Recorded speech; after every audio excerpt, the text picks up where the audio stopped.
Un détenu de 22 ans a été retrouvé mort dans sa cellule le 9 septembre alors qu'il se trouvait dans le quartier disciplinaire. Un détenu de 26 ans s'est suicidé hier soir. Il était en quartier disciplinaire pour une sanction de 15 jours. Il était libérable en janvier.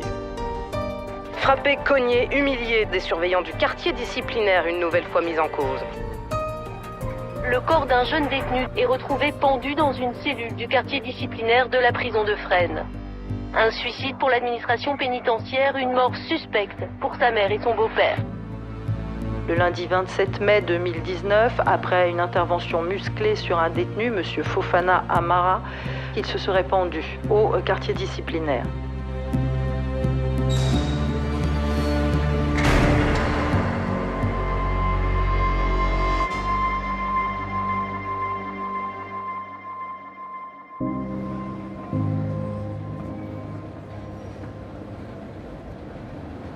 Je suis parti au travail comme la journée normale. On a fini le travail vers 16h. En sortant des métros, j'ai un coup de fil des numéros masqués. Ils m'ont dit, on a une mauvaise nouvelle pour vous annoncer. Votre frère Amara Fofana qui vient de décéder. Moi, j'arrive pas à comprendre. J'arrive pas à comprendre parce qu'il est en bonne santé. Il me parlait tout le temps de liberté conditionnelle. Je ne mets pas même une seconde dans ma tête que lui, il peut se suicider en prison. Pour moi, c'est impossible. Le 27 mai 2019, le frère de Mahamadou décède au quartier disciplinaire de la prison de Réau. L'enquête préliminaire conclut à un décès de type asphyxique par pendaison et est classé sans suite. Mahamadou n'a jamais cru à la version officielle du suicide de son frère et il a porté plainte. 4 ans plus tard, il se bat toujours pour savoir ce qui s'est réellement passé dans l'angle mort des caméras.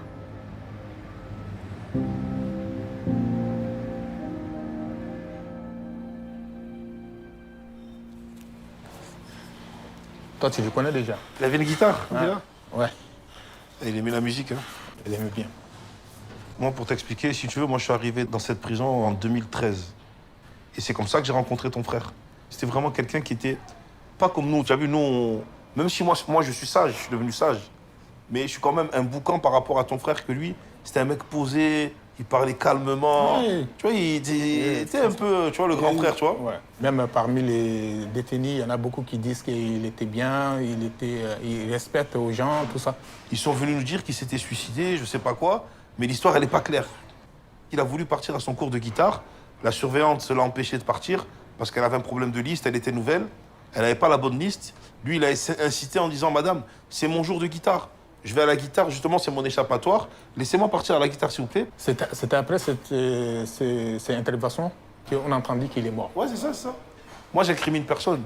Je dis juste que j'ai côtoyé pas mal de personnes en détention et il y a des personnes chez qui on arrive à détecter qui sont faibles ou qui peuvent en arriver plus ou moins à baisser les bras. Mais ton frère, c'était tout le contraire, parce que je me souviens que moi, quand je parlais avec lui et que je lui parlais de mes problèmes, c'était lui qui me donnait de la force. J'espère qu'on aura la vérité, tu vois, parce que c'est incompréhensible.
Le QD, vous pouvez y aller très très vite. Un surveillant, il suffit qu'il a passé une mauvaise nuit, qu'un mot qu'il ait mal interprété ou mal compris, et ça m'est arrivé. J'ai eu un surveillant qui, se sentant menacé, on m'a emmené au QD.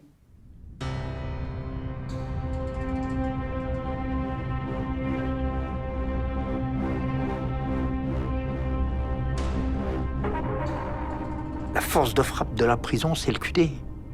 Tout est fait pour te montrer que tu rentres dans un monde très sombre. La lumière est volontairement vraiment abaissée de façon à que tu rentres dans un trou. Voilà, on te fait comprendre que tu rentres dans un trou. Vous n'avez aucun contact avec le surveillant. La nourriture, on vous la glisse sous la porte comme si vous étiez un animal, quoi. Tiens, mange.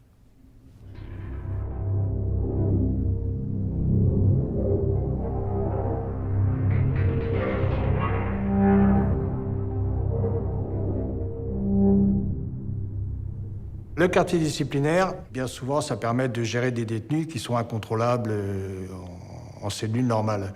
Ensuite, il y a tout ce qui est agression de personnel,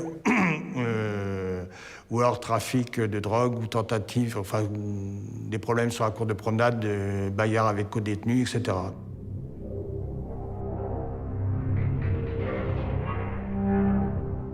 Le mitard, c'est la punition, c'est la prison à l'intérieur de la prison. C'est la prison comme on l'imagine quand on a peur, quand on est gamin. La plupart du temps, le placement en mitard, c'est en préventive.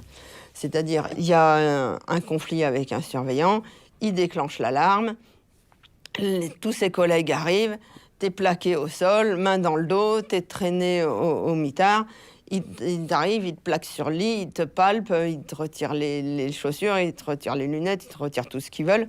Ils te mettent nu. Et genre pour vous fouiller quand vous arrivez au mitard. Et c'est pas vous rhabiller tout de suite. C'est à leur bon vouloir. S'ils veulent te laisser 1 heure tout nu, ils te laissent 1 heure tout nu. S'ils veulent te laisser 5 minutes, ils te laissent 5 minutes. C'est à leur bon vouloir. Tu es devant la personne, tu te baisses, tu fais voir tes fesses, touche ton talon, touche ton autre talon, tousse, accroupis-toi. C'est dégradant, quoi. Les surveillants, ils sont tout puissants au mitard parce qu'ils ont aucun regard extérieur. Ils voient, les autres détenus ne voient pas ce qui se passe. Des fois, ils entendent gueuler et c'est tout.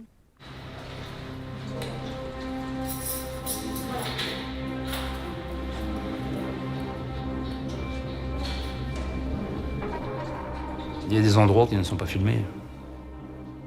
Il y a des angles morts. Une fois qu'on est rentré dans la cellule, il n'y a plus de caméra. Là, tout est possible. Tout est possible dans la cellule.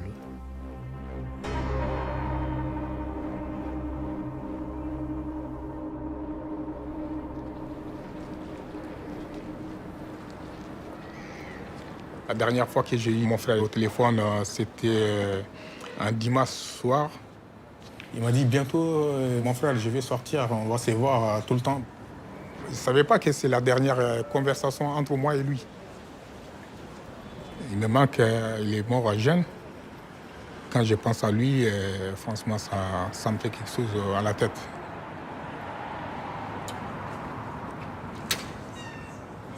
Bonjour. Oui, bonjour. Je suis Cécile. Vous allez bien? Ça va. Entrez. Merci. Je sais que vous travaillez pour les droits des détenus. C'est ça qui m'a poussé de venir vous voir. En fait, pour la situation de mon frère, la mort de mon frère. Il y a une enquête sur les causes de la mort qui a conclu que c'était un suicide, n'est-ce pas? C'est ça. Oui. Je sais qu'il n'était pas suicidaire. Et qu'est-ce que vous en pensez par rapport à sa mort? Ce que nous disaient les courriers qu'on a reçus, en fait, on a reçu des courriers de plusieurs co-détenus qui pointaient le fait qu'ils trouvaient que le décès d'Amara était louche et que c'était important potentiellement que l'OIP se penche sur les circonstances du décès. De ce qu'on a vu de l'enquête qui a été menée par le procureur, c'est qu'ils avaient un peu bâclé l'enquête et notamment tous les co-détenus qui étaient présents au moment de l'altercation n'ont pas été entendus par les enquêteurs. Donc, dans ces cas-là, nous, effectivement, on va creuser, on essaye de comprendre ce qui s'est passé. Et on saisit l'administration pénitentiaire, on saisit le procureur. Et on a obtenu des premières réponses de l'administration pénitentiaire, mais qui laissaient des zones de flou. Vous avez eu davantage d'informations de la part du procureur? Est-ce qu'il vous tenait au courant de la procédure et de l'avancée de l'enquête? Non, pas du tout. Pas du tout. C'est un constat qu'on fait souvent, nous, à l'OIP. C'est que quand il y a des personnes qui décèdent en détention, les familles sont laissées à l'abandon, finalement. Et puisqu'il n'y a pas de transparence, puisqu'on ne vous donne pas d'informations, forcément, vous vous posez des questions. Ça veut dire qu'on me cache des choses.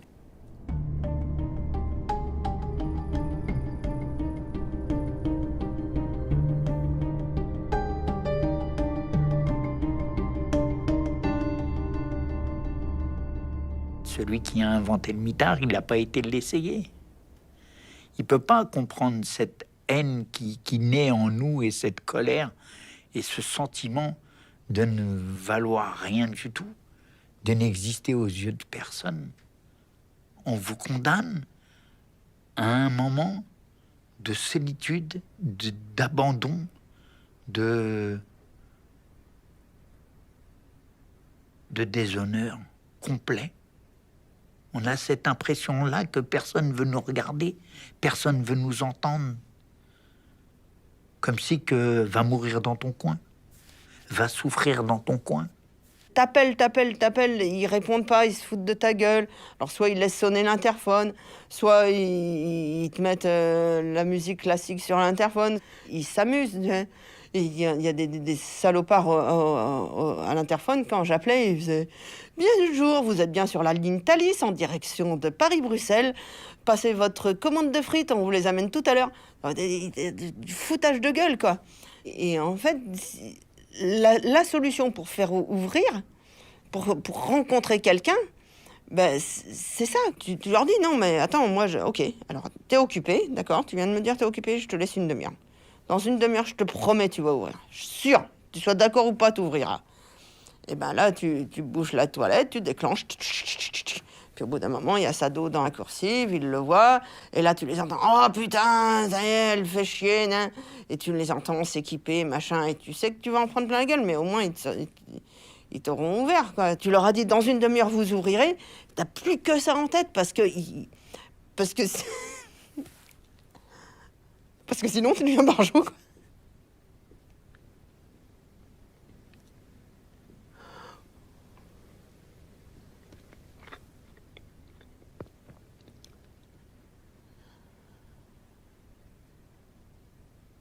C'est un truc qui détruit la tôle. Et l'isolement encore plus. Il y en a qui sont devenus fous.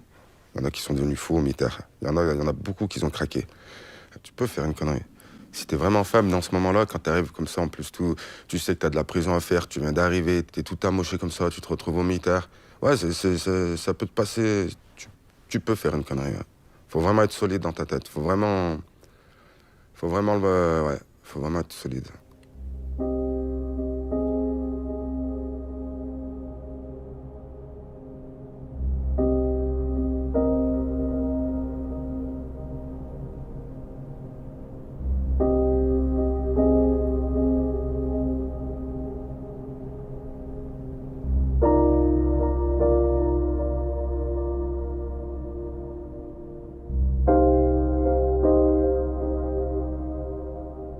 Je me trouvais dans l'atelier hein, et j'entends mon fils qui avait à l'époque 12 ans qui crie, mais j'avais jamais entendu de ce cri-là de sa bouche, quoi. Je me dis, qu'est-ce qui se passe? Mais pour moi, il s'était fait gravement mal, quoi. C'était la première fois que j'entendais ce cri de sa bouche, quoi. Et je le vois arriver dans l'atelier, il n'arrivait pas à se reprendre, j'arrivais pas à comprendre ce qu'il me disait. Et j'ai fini par comprendre qu'il m'a dit, papa, Sacha, il est mort. Qu'est-ce qu'il me raconte? Papa, vous n'allez pas vous suicider? Puis c'est maman qui descend, je la vois en pleurs et qui me dit, Sacha est mort.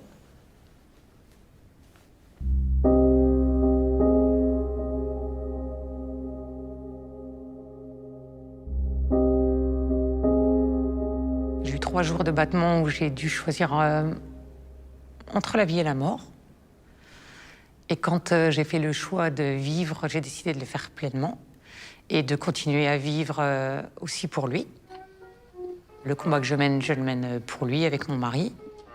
Maman, ne quitte pas le regard de ton enfant. Et si la juge qui l'a appris, on assumera le châtiment. La rue est belle, la rue est belle, la rue des petits sentiments. C'était un jeune plein de projets, une âme d'artiste. Il dessinait, il chantait, il dansait. Il nous faisait rire tout le temps. Très aimant, très doux. Il voulait être vivant, complètement.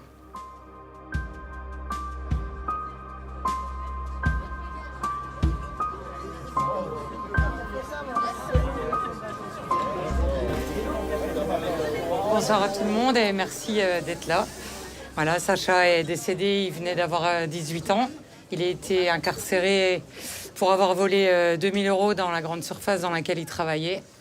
Ça lui a pris juste après Noël. Il a volé le contenu de sa caisse et il est parti, croyant vivre la grande vie avec les 2000 € qu'il avait volés. Il s'est fait attraper un mois après. On lui a mis 6 mois à Saint-Brieuc. Il était jeune et beau. Et il s'est quand même beaucoup fait embêter en prison, donc il s'est battu quelques fois. Il a pris une peine de mitard de 5 jours qu'il a mal supportée. Après, il a eu d'autres petites bagarres qui lui ont fait avoir du sursis. Et un jour, le jour de trop, il a pris 21 jours d'un coup. Donc il a su qu'ils allaient tomber à la fin du mois et il ne supportait pas l'idée d'y retourner. Une fois au mitard, il s'est pendu avec une paire de lacets, ce qui est normalement totalement impossible parce qu'on n'est pas censé avoir de lacets. Il s'est dépendu lui-même, il a avoué son geste, il a demandé un fractionnement de sa peine. Ils l'ont maintenu dans sa cellule, ils lui ont donné 1 heure tout seul dans la cour et ils l'ont remis dans la cellule où ils sont allés le dépendre 1 heure après parce qu'il s'était suicidé. Voilà, toujours avec une paire de lacets.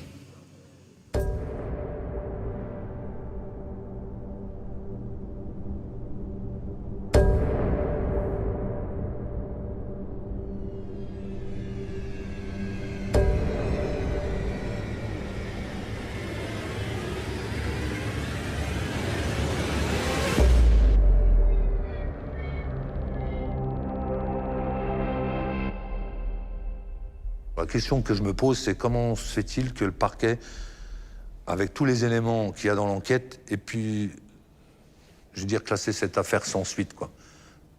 99% de ces affaires-là sont toujours classées sans suite. Comme si c'était normal, ce n'est qu'un détenu.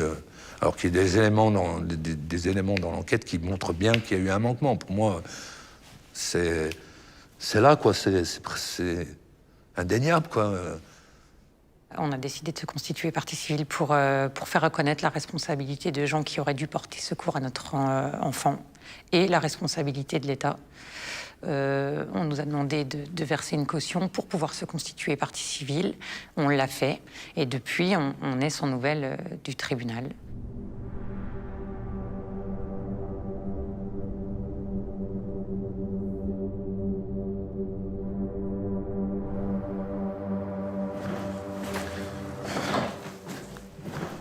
Je crois que tu connais bien Amara. Et ouais, je l'ai très très bien connu. Voilà. On était peut-être 600 là-bas, tu vois. Et genre, s'il y en avait un qui sortait du lot par sa gentillesse, c'est lui, genre, vraiment, c'était incroyable. Il adorait la musique, il adorait la guitare. Et on a passé des heures ensemble, tu vois, quand je lui apprenais la guitare et tout. C'était... Moi, il m'a fait énormément de bien, moi, ce mec. Hein. Vraiment. Ouais, c'est derrière avec la guitare. C'est ça. Tous les lundis, il avait cours, tu sais. Là, il sort pour aller à la musique. Et moi, c'est là que mon pote, il était. Il était juste là dans l'angle. Lui, il m'a tout raconté. Là, elle lui dit qu'il n'est pas sur la liste. Il lui a dit son nom. Elle a dit non, t'es pas sur la liste, tu vas nulle part. Et elle n'a pas voulu le laisser sortir. Elle n'a pas voulu. Et ce qu'il a fait, lui, il est un peu passé entre son bras, hop, et il est sorti comme ça.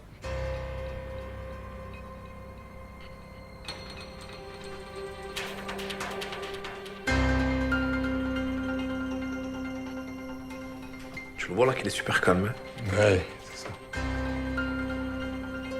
Et de là, elle a appuyé sur l'alarme. Elle a dit ouais, il est passé de force. Et de là, ils sont tous sortis. Et là, ils sont direct allés l'attraper.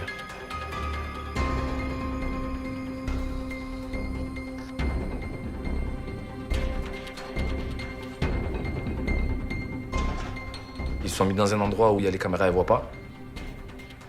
En fait, dans tous les étages, c'est la même chose. Cet endroit-là, il n'y a pas de caméra. Ils l'ont tiré là-bas et ils étaient tous sur lui.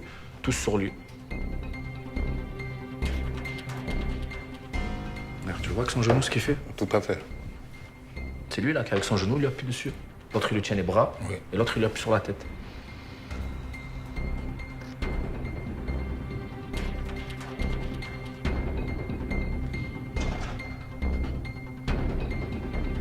Et là il l'amène dans la salle de fouille là. Ça c'est la salle de fouille. C'est ça. Il rentre combien dedans? Presque une dizaine. Ça. Ils sont plus que 10 même là. Voilà.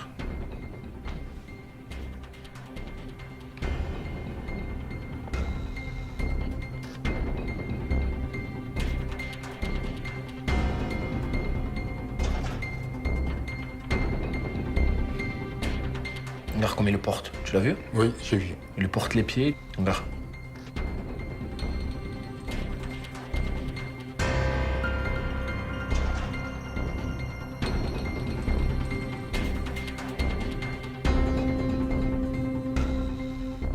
Et puis là, il a perdu la force. Là, il en pouvait plus, là. Là, il était épuisé, tu le vois. Ah là. C'est ça l'entrée du mitard.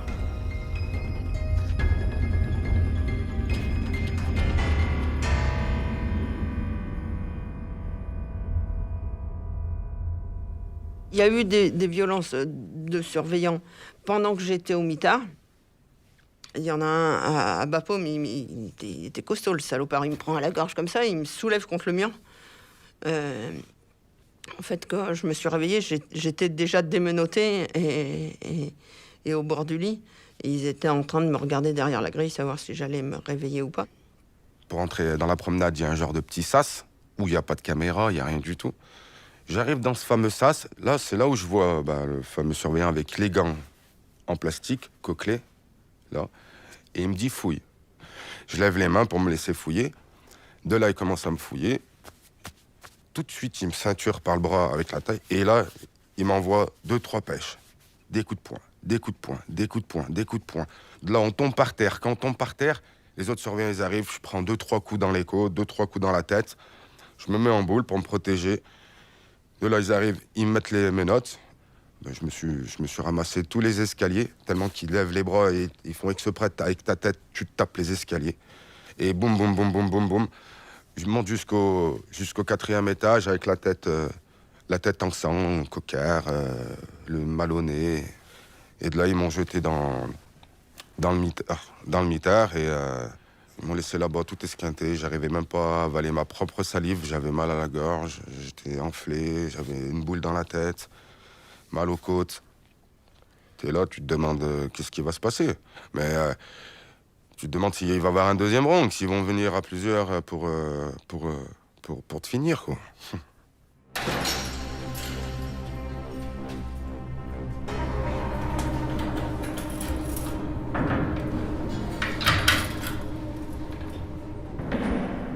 Le comportement des personnes au quartier disciplinaire peut vraiment donner lieu à toute forme d'abus de part et d'autre.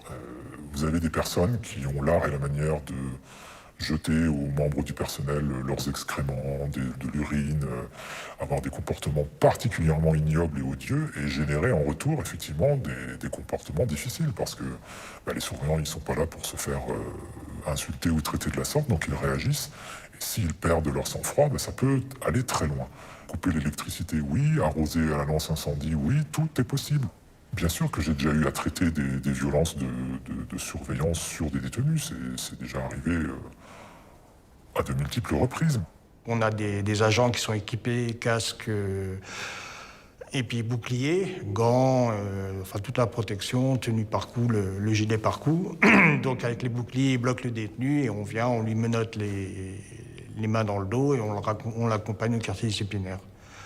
Bon, je ne cache pas que bien souvent, comme ils sont très, très vindicatifs, il y a des coups qui partent. Ou je dirais c'est la coercition qu'il faut utiliser pour obliger le gars à l'accompagner au quartier disciplinaire.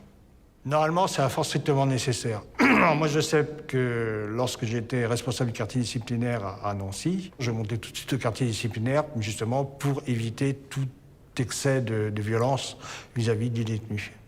C'est vrai que des fois, c'est 10 surveillants sur le détenu. On ne sait plus où est le détenu, d'ailleurs. D'ailleurs, moi, j'ai pris un coup de poing. L'attroupement était tellement... qu'il y avait des coups de poing qui partaient. D'ailleurs, qui n'étaient pas nécessaires, puisque le détenu était au sol. Et c'est moi qui ai pris le coup de poing. Donc moi, j'ai été ouvert là.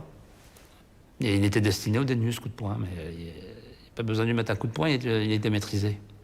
Du moment qu'il est maîtrisé, il faut arrêter. Et on dirait qu'il y en a certains qui ont du mal à s'arrêter. Moi, une fois, je suis intervenu parce que j'ai vu un collègue frapper un détenu qui était menotté, qui était au sol, qui était maîtrisé, menotté, qui était tranquille, et le surveillant est arrivé, il a donné un coup de poing. La violence, elle est à tous les niveaux, hein, de toute façon. Moi, j'ai vu des surveillants violents, des premiers surveillants, des officiers et même un directeur, quoi. Un directeur qui a frappé un détenu qui était maîtrisé, menotté, et qui était tranquille, qui allait, on accompagnait au quartier disciplinaire, voilà. Et puis j'ai vu le directeur l'attraper et puis lui donner des coups de genou, quoi, dans le ventre, dans la cuisse.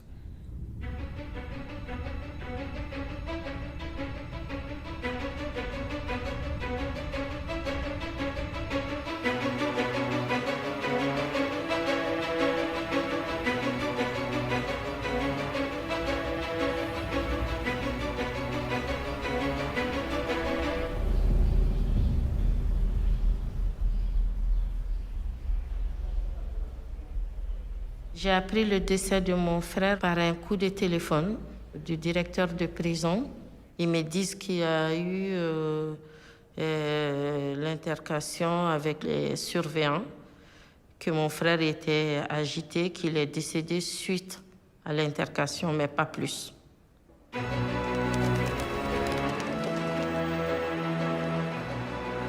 5 ans après la mort suspecte d'un détenu, des surveillants de prison au tribunal aujourd'hui et demain à La Rochelle. 7 gardiens employés à Saint-Martin-de-Ré comparaissent pour homicide involontaire, violence et non-assistance à personne en danger.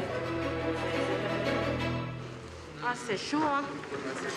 Ah non, c'est pas bon. Je leur pardonnerai jamais. Ah non, ça va, c'est pas bon après. Et ça se paye. Ça se paye. Tu es un être humain comme un chien, et puis cela coule douce, tranquille. Je pardonne pas. T'as raison.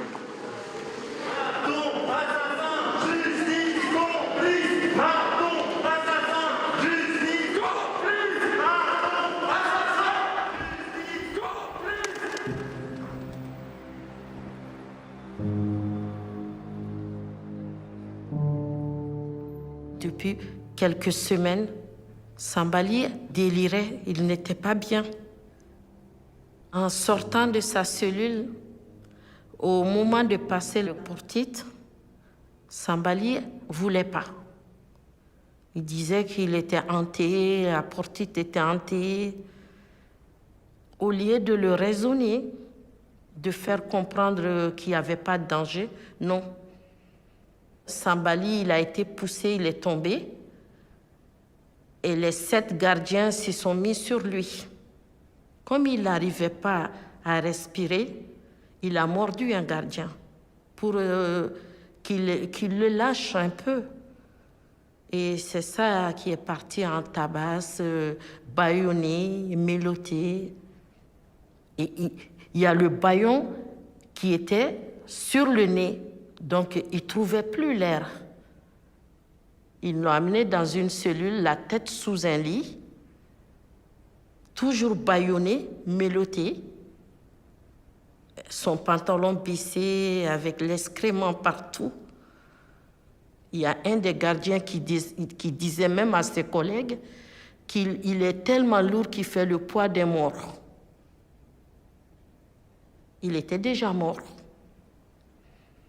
Il était déjà mort quand il est arrivé au quartier disciplinaire. Il était déjà mort. Personne n'a pris le temps même de respecter son état, de le respecter en tant qu'humain.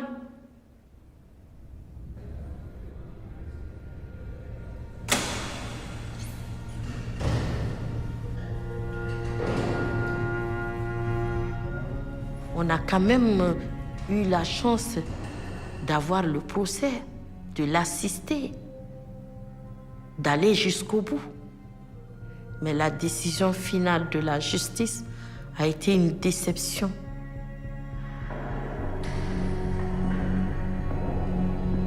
Les gradés ont été relaxés. 4 surveillants ont été condamnés à des peines d'1 an à 2 ans de prison avec sursis. 2 d'entre eux exercent toujours à la prison de Saint-Martin-de-Ré.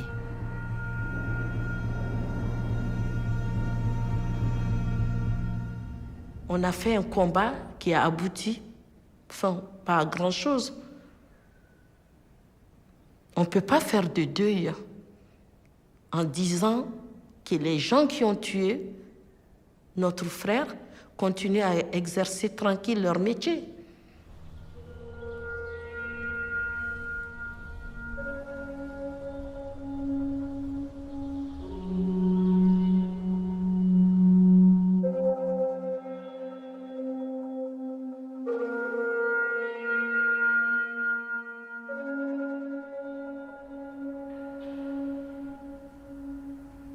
Quand ils ont mis dans le mitard qu'il y en a qui sont rentrés avec lui, ça a duré longtemps.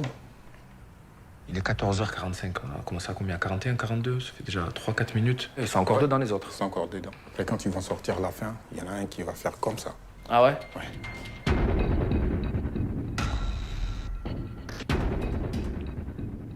T'as vu ce qu'il a fait? Ah ouais, comme si il était en train de montrer ce qu'il avait fait.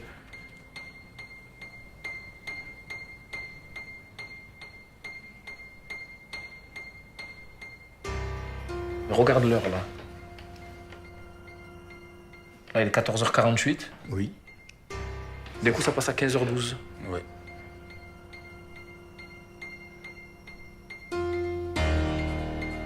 Il manque 24 minutes. Et ça, il explique comment? Il donne pas d'explication. La vidéo, elle reprend à la seconde où il regarde son œil. Voilà, hein? c'est ça. Là, ils font rire, là. Et après, c'est là qu'ils l'ont découvert. J'arrive pas à comprendre comment ils peuvent ne pas s'expliquer sur ça. Tu vois? Comment c'est possible? Genre, quand il y a 20 minutes de vidéos qui disparaissent, qu'il y a un mec retrouvé mort. C'est là que je m'inquiète aussi. C'est là qui m'a choqué. Bah, c'est incroyable. C'est incroyable.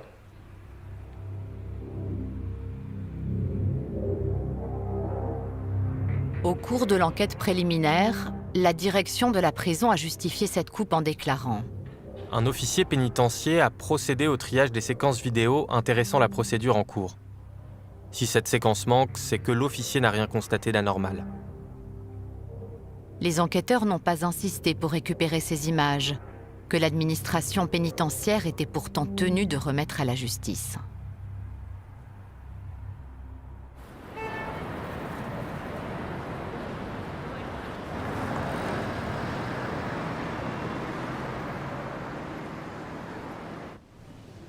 Cet escalier monumental. Ah. Avec les tapis rouges là. Au nom du peuple français. Ah ben. Ne pas oublier que c'est là que se fait la loi.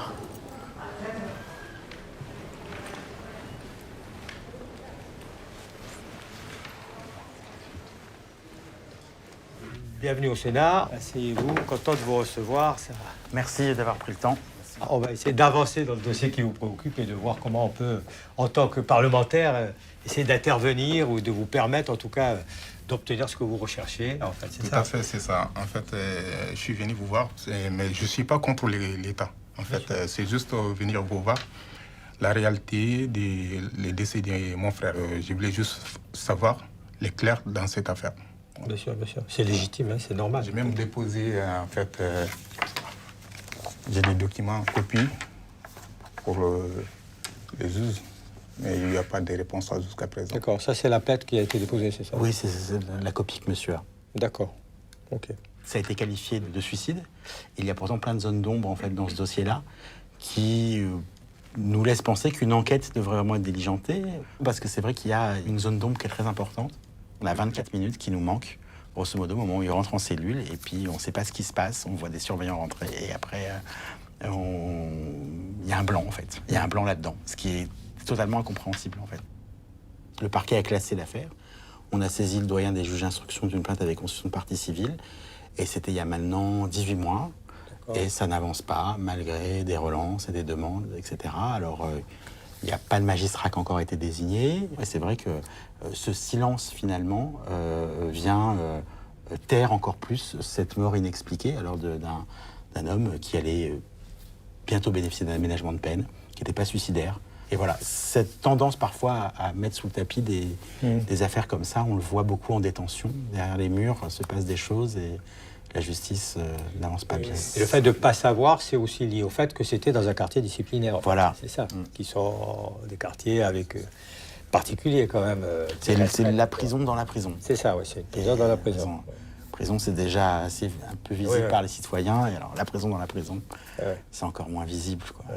C'est un de nos rôles, en fait, de permettre des fois de faire avancer les choses plus rapidement et vers plus de transparence et vers plus de justice.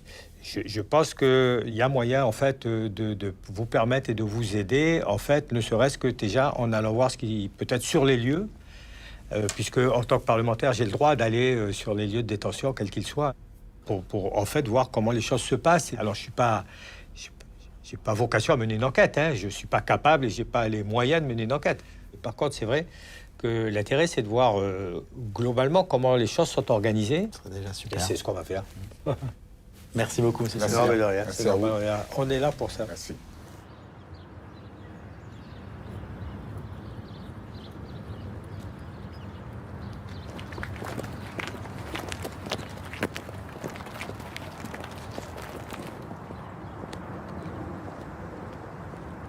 Oui, bonjour.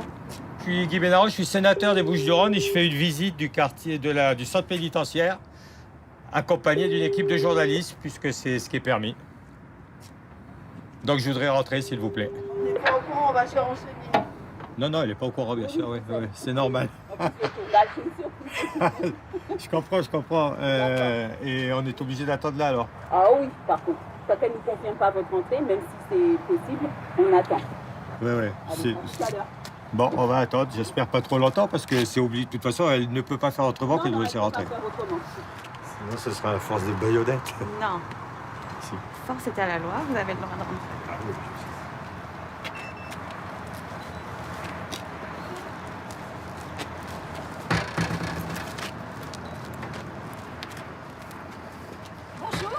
Enchanté, donc Guy Bénaroche, sénateur. Chef d'établissement, Nathalie Faustin, tenez, je vous renvoie votre jolie carte. Ah, mais merci Bonjour, beaucoup. Sophie Sanchez, la collaboratrice. Alors, on y va? On y va.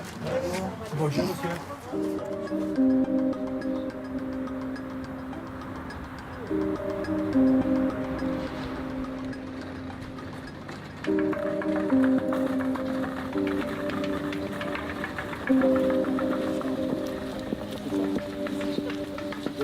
Vous êtes très intéressé par le QD? C'est-à-dire que c'est le quartier disciplinaire, c'est un vrai sujet aussi. Ah oui, au niveau de prévention suicidaire, tout, Voilà, je comprends.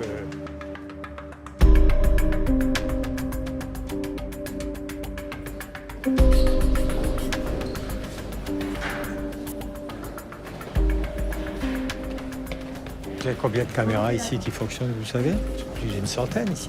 Ah, plus d'une centaine, ça c'est sûr. Vous allez à tous les étages, Il y en à a tous pas les mal. secteurs, sur les activités, les salles communes. Voilà, donc c'est une couverture énorme. Ah ouais. Voilà.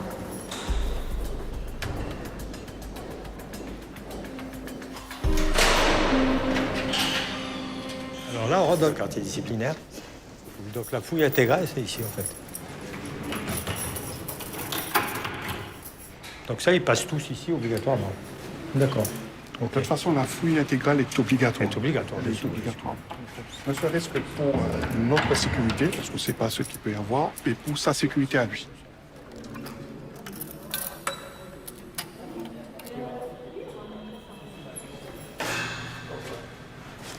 Voilà. Donc là, on est dans la cellule, au quartier disciplinaire. Voilà, exactement. Donc vous avez vu, tout est scellé au sol, d'accord? Il y a une surveillance plus importante en quartier disciplinaire. Toutes les heures. Plus importante en personnel, donc vous venez toutes les heures. Tout à fait. Même pendant la nuit, donc je suppose. Tout à fait. Tout à fait. Et puis, je vous rappelle que toutes les cellules sont dotées Voilà, d'interphonie. Une interphonie, ouais. Oui, ça, c'est pareil, on l'a vu. Mais il n'y a pas de caméra dans les cellules. Dans les cellules, il n'y a pas de caméra, Il n'y a jamais. pas de caméra dans les cellules. Non. Donc là, la caméra, elle est juste sur le Elle est devant. juste à l'extérieur. Elle est juste à l'extérieur, c'est ça, ouais. Non. Mais après, on a aussi dans l'esprit les professionnels dans leur pratique, ce sont des secteurs spécifiques. Donc en tout état de cause, il y a une vie. Voilà. Bien sûr, c'est pour ça. Mais je vous pose la question parce que vous savez bien que, par exemple, sur les taux de suicide ou autres, ils sont supérieurs dans les quartiers de discipline. On est bien d'accord. Voilà, donc c'est pour ça que je pose la question. Et c'est pour ça que nous, on est particulièrement vigilants sur les personnes détenues. Si la personne est vulnérable, si elle est suicidaire, si elle nous fait comme quoi elle va pas bien, on va la placer en cellule de protection d'urgence. Nos quartiers disciplinaires, on a été labellisés, c'est-à-dire qu'en fait, on respecte les règles pénitentiaires européennes. On a un auditeur qui est venu vérifier notre façon de fonctionner, si on traçait bien les choses, si les règles élémentaires étaient respectées, les droits des personnes détenues. Voilà. Donc on a été labellisés. J'ai l'honneur et le prestige de vous dire qu'on a reçu notre labellisation, donc on est ravis. Voilà.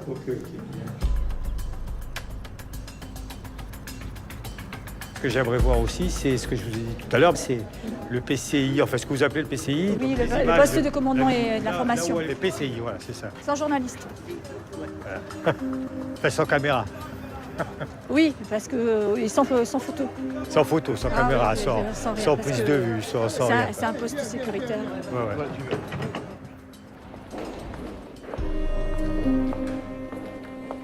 Voilà, donc on va rentrer dans le PCI.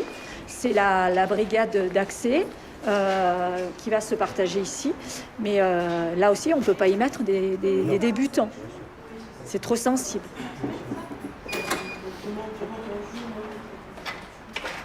C'est bon? Allez, on va rentrer nous. On va rentrer avec le preneur de son. Bonjour. Voilà. Bonjour madame. Bonjour. Voilà, donc tout est centralisé ici. Voilà. Mais après, tout ce que vous avez ici en réception d'images, c'est conservé, c'est enregistré. C'est enregistré, mais on a un enregistrement de 48 heures, puisqu'après, tout est écrasé.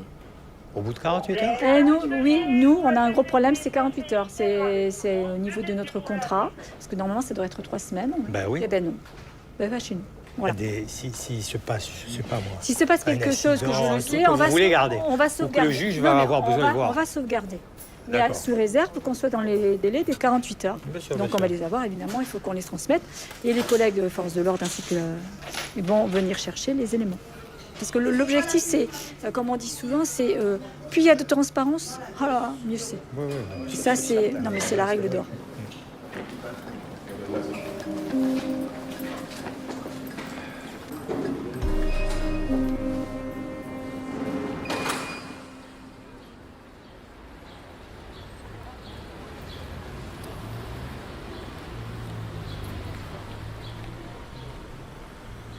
Je vais remplacer le magnifié peut-être. D'accord. Je vais mettre exacerbé.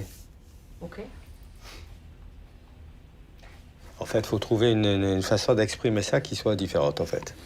Je me demande si on n'a pas intérêt à l'enlever. C'est-à-dire si on ne mettrait pas, par exemple, et je me dois d'évoquer les doutes portés sur les mauvais traitements et le manque de transparence et de traçabilité, qui, hélas, font croître les doutes et les suspicions. Oui. Vous voyez, c'est parfait. Ma question s'adresse au ministre de la Justice et concerne les quartiers disciplinaires. Ces lieux ne sont pas perçus par hasard comme des lieux de moindre droit. Madame la Première ministre, Mesdames et Messieurs les ministres, mes chers collègues, notre ordre du jour appelle les questions d'actualité au gouvernement. Madame la Première ministre, je regrette votre absence de réponse car c'est vous qui avez également souhaité, comme ministre des Transports à l'époque, ces ZFE. Dans une démocratie, on peut et on doit débattre les orientations politiques. On peut les soutenir, on peut les critiquer, on peut naturellement manifester. Avec votre réforme, les femmes vont devoir, en moyenne, travailler 7 mois de plus pour partir en retraite. Vous savez, nous sommes nombreux sur tous ces bancs à vouloir que la France reste la référence mondiale au niveau du vin. Merci. La parole est à notre collègue Guy Ménard-Roche pour le groupe Écologiste, Solidarité et Territoire. Merci, Monsieur le Président. Ma question s'adresse au ministre de la Justice et concerne les quartiers disciplinaires. Ces lieux ne sont pas perçus par hasard comme des lieux de moindre droit. Les conditions de vie sont plus dures qu'en détention générale. L'État français ne brille pas par l'état de ses prisons et par les conditions de détention.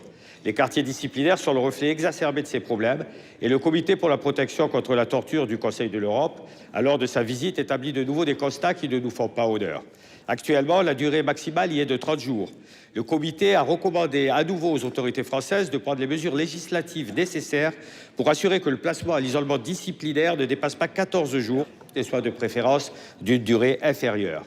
Et je me dois d'évoquer les doutes portés sur les mauvais traitements et le manque de transparence, de traçabilité, qui, hélas, fait croître les doutes et les suspicions, entre autres, sur les circonstances de certains événements et de certains suicides. Suicides qui semblent aussi plus importants dans ces lieux où les privations peuvent créer des conditions favorables au passage à l'acte.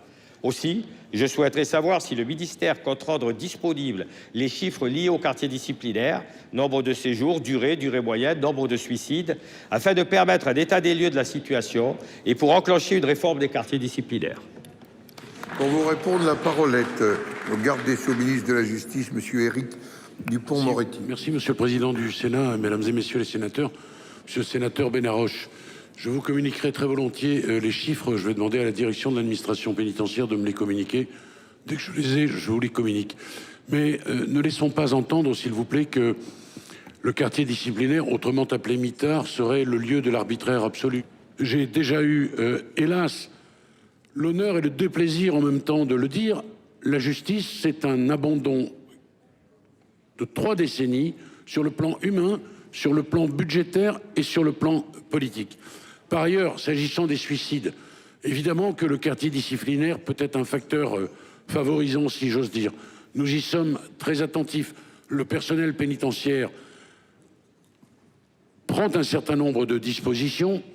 Nous faisons venir des médecins également pour que on s'occupe davantage des détenus. Tout cela est en cohérence parce que vous avez bien compris que le suicide d'un détenu, c'est un échec. Je vous ouvre la porte de la chancellerie, je vous communique les chiffres, monsieur le sénateur, très prochainement, et nous réfléchirons ensemble à ce que vous avez évoqué. Mais je le dis, ça n'est pas pour le moment à l'ordre du jour.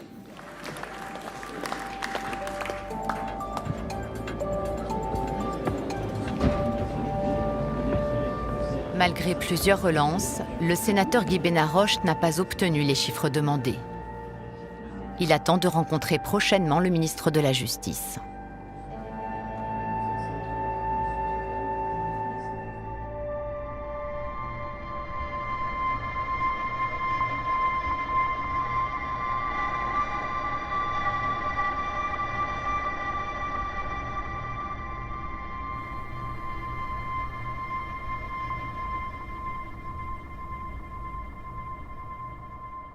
Vous êtes en relation avec le tribunal de grande instance de Melun. Merci de bien vouloir patienter ou de renouveler votre appel. Tribunal, bonjour. Oui, bonjour madame, pourrais-je avoir le secrétariat du doyen des juges d'instruction, s'il vous plaît? Merci beaucoup. Service instruction, bonjour. Oui, bonjour madame. Maître David à l'appareil, avocat au barreau de Paris. Je vous appelle parce que je n'ai toujours pas la désignation du magistrat instructeur dans un dossier. C'est une plainte que j'avais déposée en mai 2021. C'est à quel nom, s'il vous plaît? Le nom, c'est monsieur Fofana Mamadou. D'accord. C'est Madame Delcoigne. D'accord. Depuis quand, c'est madame Delcoigne? 22 août, d'accord, ok. Merci pour cette information. Je vous en prie. Au revoir. Au revoir, maître.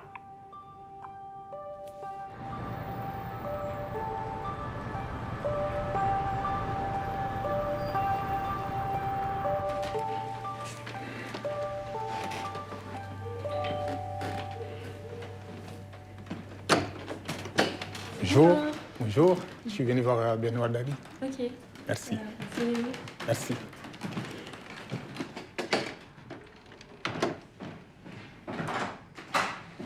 Bonjour, monsieur Fofana. Bonjour, Benoît. Je vous en prie. Installez-vous. Merci. C'était important qu'on se voit aujourd'hui pour qu'on puisse un peu faire le point sur le dossier de votre frère. D'accord. Parce qu'il y a un peu du nouveau. Ça fait 6 mois qu'en fait, il y a un juge et on ne nous a pas avisé. Alors que la procédure veut, lorsque le juge d'instruction est désigné, on avise la partie civile. Ce que vous êtes partie civile.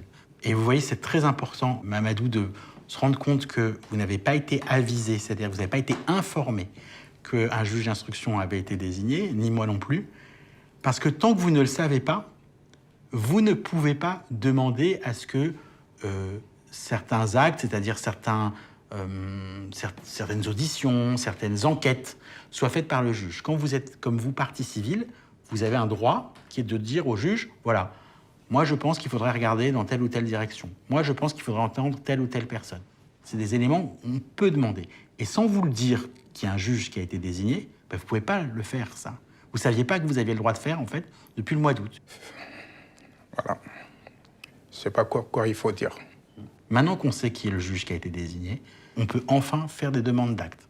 Notamment faire entendre les détenus qui n'ont jamais été entendus, les surveillants qui n'ont pas été entendus, pourquoi il manque 24 minutes dans les vidéos. C'est ça. Donc voilà, c'était important que je vous dise ça, que le dossier de votre frère, il n'est pas oublié de mon côté, mais que du côté de la justice, ça met beaucoup de temps. Est-ce qu'il y a une volonté peut-être de ne pas faire toute la lumière sur cette affaire et toute la lumière en détention? C'est possible.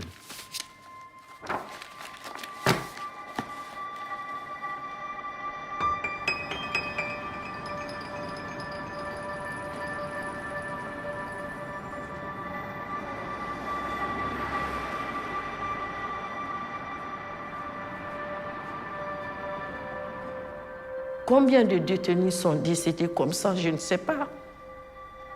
Je sais quand même que mon frère n'est pas le premier. Et s'il faut tout faire aujourd'hui pour que ça s'arrête, il faut que ça s'arrête.